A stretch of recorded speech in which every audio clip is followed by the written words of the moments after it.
I was visiting my brother in Ohio. I went for a week, a bunch of family was there, etc. My cousin and I had a flight out the same day, so we shared a room near the airport. I decided I wanted to go check out the college bars. It was a Friday night before I left. I ended up at some goth club with a lot of awkward goth people that I felt too awkward to hang out with. Anyway, I make my way to this place called Scully's. It seemed like a pretty average club. Some local bands played. I hung around and just got shitty drunk. I make friends with some girl at the bar. She invites me to go upstairs and hang out with the DJ. With last call coming soon and the venue dying down, I started getting friendly with the girl I met downstairs. We all head to some random bar nearby and finish drinking whatever we could. Some random dude says, "Come to my place, we'll keep drinking." So we end up driving 20 minutes to this random guy's place.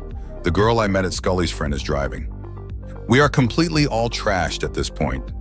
We get to his place. She tells me to stay in the car while her friends get out. I do.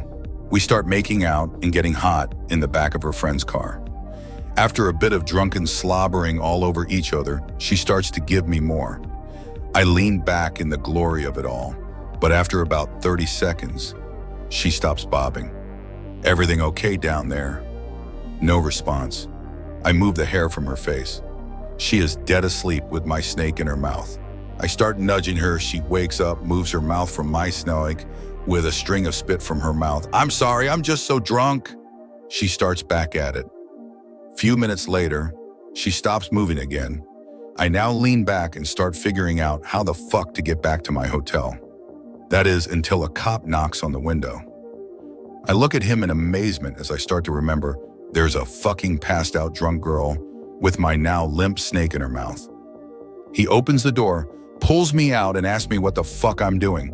I start yelling, "It's not what you think, it's not what you think."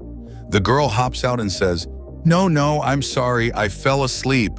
I'm really drunk, etc." The cop asks why we're there. We explain that some dude invited us and we just wanted to keep drinking. He asked said girl where her friends who drove were. She told him inside. He told her to go back inside. She goes inside, shuts the door. He looks at me. I'm scared shitless. He says, "Did that girl really fall asleep in the middle of a blowjob?" and starts laughing. He assures me it's okay. He just thinks it's funny. I ask him for the number to a cab company. He decided to give me a ride to my hotel half an hour away.